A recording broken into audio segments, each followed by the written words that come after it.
I'm Tom from Do-It-Yourself Home Automation, and this is a look at charging the battery on my Ring video doorbell. So here is my doorbell. I'm just going to flip it over, and I'm just going to pull this part off here, just following the arrow, and this little piece comes out. Now you can see this little push tab here. It's a little metal tab. I'm going to push down on that and just slide the battery out of my doorbell. You can see it's Ring branded, and it has a USB charging port here. And then I'm going to take the charging cable that came with my Ring doorbell, and I'm going to take this battery and take it to a USB charger. Okay, so I've got my Anker 18-watt charger here. Any USB charger that's standard will do.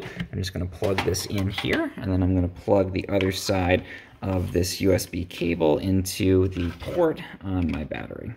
Okay, that's plugged in, and you can see I've got one orange light and one green one. When that orange light goes off, or they're both green, then that indicates that the battery is fully charged and ready to go back into the doorbell. And I'll just repeat that procedure in reverse. I'll push this in until this little thing clicks, and then I'll put that cover back on, and I'll be good to go to continue using my Ring doorbell.